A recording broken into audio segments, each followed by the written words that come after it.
Hello everyone, this is Vinod Kumar Verma and you are welcome to Madhuban BK English classes. तो आप सबों का एक बार फिर से स्वागत है मधुबन बीके इंग्लिश क्लासेस में। आज मैं लेकर आया हूं आप लोगों के लिए एक बहुत ही अहम महत्वपूर्ण वीडियो। आज के इस वीडियो में मैं मिलाने जा रहा हूं हमारे ऑफलाइन बैच के 4 जीनियस से, 4 टॉपर्स से। ये जो है हमारे सामने बैठे हैं 4 टॉपर्स हैं। सबसे पहले तो मैं आप लोगों को मैरी क्रिसमस कहना चाहूँगा, क्योंकि आज 25 दिसंबर है। Merry Christmas to all of you. Merry Christmas. Okay, and आप सभी व्यूअर्स को भी मेरी ओर से merry Christmas and congratulations for your great success. आप सबों को बहुत बहुत बधाइयाँ, आपने जो अचीवमेंट हासिल की। तो देखिए, ये जो हमारे स्टूडेंट बैठे हैं हमारे सामने, ये 4 स्टूडेंट हैं।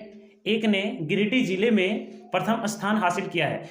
2020 ईस्वी का जो एग्जामिनेशन हुआ था इंटरमीडिएट ऑफ आर्ट्स का 12th का, उनमें एक को गिरिडीह जिले में प्रथम स्थान मिला है, 77.2% ला के जो है फर्स्ट पोजीशन पर रहे हैं, और एक को 75.2% मिला है और वो 6th पोजीशन पर रह चुके हैं।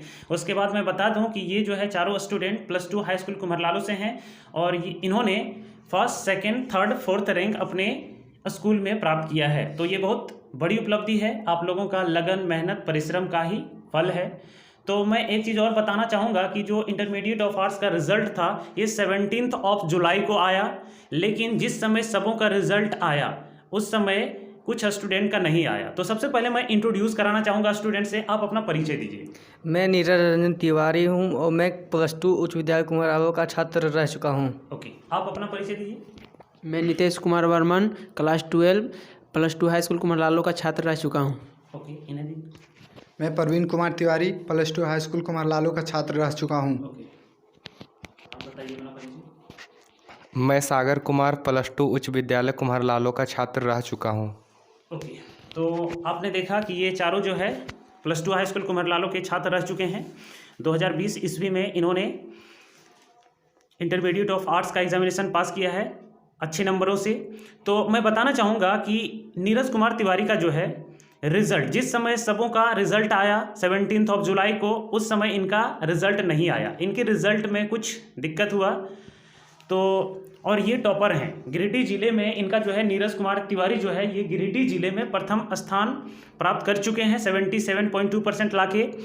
अच्छा, तो जिस समय सबों का रिजल्ट आया उस समय आपका रिजल्ट नहीं आया, क्या दिक्कत हुआ था उस समय आपका? सर, मेरा उस समय रिजल्ट इनकम्प्लीट शो कर रहा था। देखिए, तो जिस समय सब कोई रिजल्ट चेक कर रहे थे, जब इन्होंने अपना रोल नंबर, रोल कोड डाला तो इनका रिजल्ट जो है इनकम्प्लीट दिखा दिया। तो फाइनली आपका रिजल्ट कब आया? तो मेरा फाइनली रिजल्ट 22 दिसंबर को आया। 22 दिसंबर। देखिए, 22 दिसंबर को इनको फाइनली रिजल्ट मिला। और आपको रिजल्ट कैसे मिला? रिजल्ट आने के लिए हमको खुद रांची जाना पड़ा।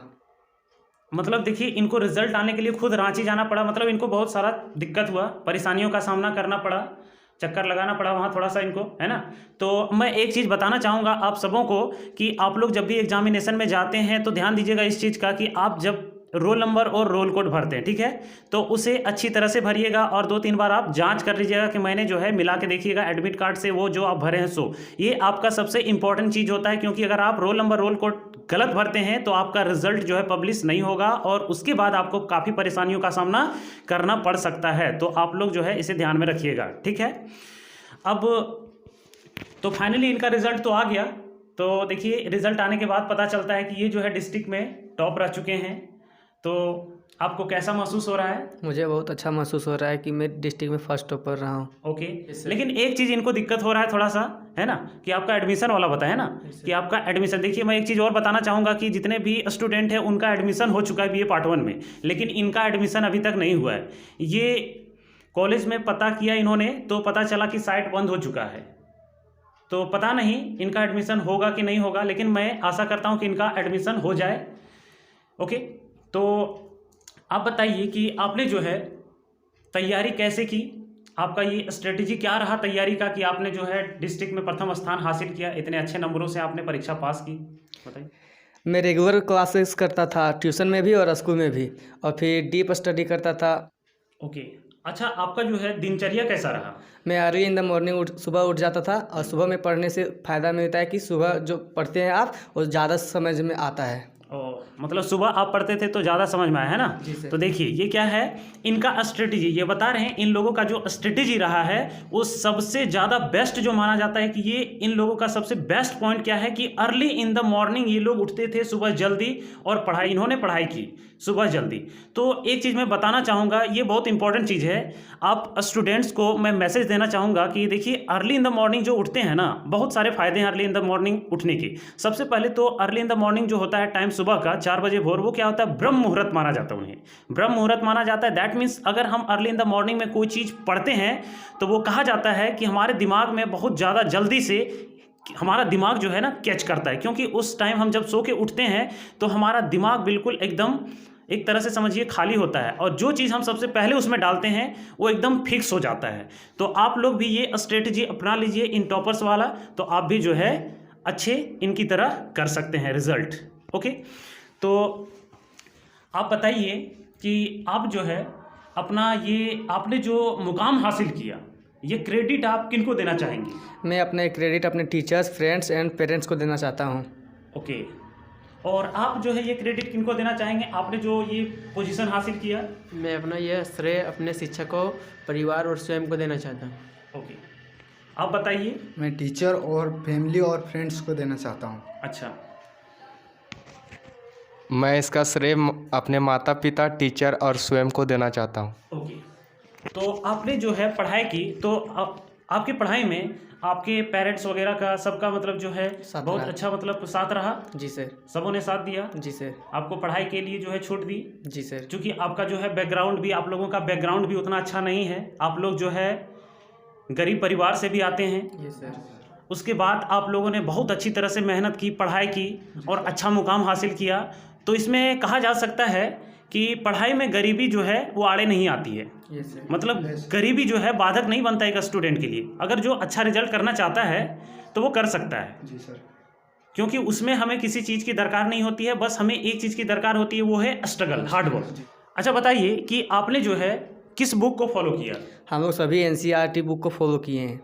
ओके, मतलब आपने NCERT बुक को अच्छी तरह से पढ़ा है ना? Yes sir. आप सबों ने, हाँ, तो ये बहुत इंपॉर्टेंट चीज़ है। उसके बाद आप लोग नोट्स वगैरह भी प्रिपेयर करते थे? यस सर, हम लोग सभी नोट्स प्रिपेयर करते थे। हाँ, नोट्स को मतलब अच्छी तरह से प्रिपेयर किए है ना? Yes sir. हाँ, तो देखिए आप लोगों को एक चीज़ और ध्यान देना होगा कि इनका जो है स्ट्रेटजी का एक और भी पॉइंट है इनमें कि नोट्स, यानी जो भी नोट्स लिखवाया जाता है उनको आप अच्छी तरह से तैयारी कीजिए। यानी कि जब एग्जाम का अंतिम टाइम होता है ना, खास करके अंतिम समय में आप लोगों ने कैसे फॉलो किया, यानी कि नोट्स को?